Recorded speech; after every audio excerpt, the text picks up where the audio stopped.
લાવ્યો કટોરો લાવ્યો કાંગસી મારો સાહેબો લાવ્યો લીલી ઓઢણી એ વરસાદનું વર્ણન લોક સાહિત્યમાં પણ ચારણી સાહિત્યમાં ખાલી એટલું જ કેવું હોય ને બહુ મેં પડ્યો તો એમાં કેટલું આવે સાંભળો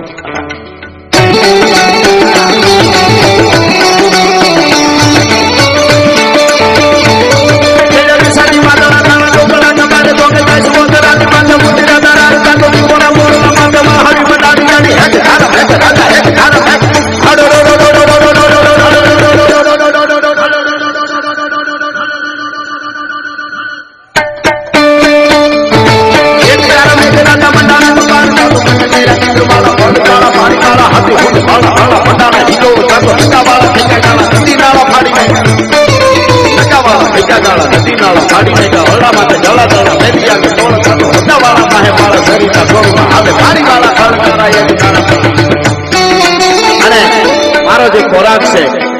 કાયમના માટે હું બોલું છું સ્ટેજ ઉપરથી એ વિષયની એક બે કડી ગીતમાં આપણે લઈએ એટલે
नस में तेरा इश्क बहे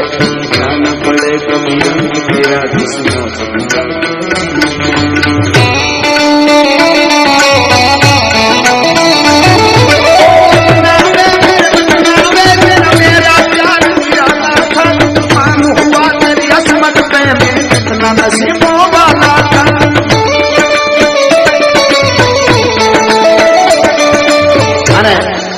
વાત આવે એટલે એકાદ વાતને યાદ કરી લો મા ભારતી માટે લાખો ભારતીય યુવાનોએ લાખો દીકરીઓએ બલિદાન આપ્યા છે ત્યારે ભારત આઝાદ થયો છે ને આજ અડીખમ ઉભો છે ઘણી વાર હું બોલું છું કે 1100 વર્ષ સુધી ભારતના અસ્તિત્વને ફેરવવાની કોશિશ થઈ ભારતના ઇતિહાસને ફેરવવાની કોશિશ થઈ છતાંય આજ પણ મા ભારતી અડીખમ ઊભી છે અને કાયમ મારા પ્રોગ્રામમાં જાહેરમાં કહું છું દુનિયાના દેશોને લુગડા કેમ પહેરવા એ ખબર નહોતી ને તેથી મારા ભારતમાં યુનિવર્સિટીઓ હાલતી હતી તક્ષશિલા અને નાલંદા જેવી ભારતની ધરતી છે ભલા માણસ ઈ ભારત છે પશુતા કી વેદના કો સફલ ही કરી દે શીઘ્ર ઠંડા કર માકા પેટ ડંકા બજવા દે એવી ધરતી છે અને ઈ વખતે દેશ આઝાદ નતો થયો અને યુવાનો છે આઝાદી મેળવવા માટે યજ્ઞમાં પોતાના જીવને હોમતા હતા ઈ વખતે એક મધરાત્રી હતી સોમાહાનો વખત કાળી મેઘલી રાત જામેલી એમાં એક અંગ્રેજોના થાણાની સાવણીની માથે હુમલો કરી એટેક કરી અને એક યુવાન ભાગ્યો તો 20-22 વર્ષનો યુવાન અને એની વાહે અંગ્રેજોના માણસો છે મારો મારો મારો મારો કરતા આવતા હતા એમાં ભાગતા એક ગામડાના પાદરમાં જંગલ જેવું હતું એમાં એક ઝૂંપડી હતી નાની હળી કાઢીને દીવો બળતો હતો ઝૂંપડીમાં હળી કાઢી અને યુવાન જે છે વાહે અંગ્રેજોના સિપાહીઓ છે અને ઈ ઝૂંપડીમાં કરી ગયો ઢાંગડી ઉગાડી અને કરી ગયો ઝૂંપડીમાં 75 વર્ષના એક ડોશી અને 22 વર્ષની દીકરી બે હુતા છે બેકડા ઉભા થઈ ગયા કોણ છો તો હું એક ક્રાંતિકારી યુવાન છું મારી પાછળ અંગ્રેજો છે બસ આટલી જ વાત ઘણી હતી એના માટે અંગ્રેજો છે એટલે તમે કીધું કઈ વાંધો નહીં છુપાઈ જાઓ અહીંયા નહીં આવે કમાડ બંધ કરી દીધું અંગ્રેજો આ બાજુ ગોતતા વયા ગયા અને પછી આમ જોવે છે ઝૂંપડાની માલિકો એક દીવો ઝાંખો બળે છે અને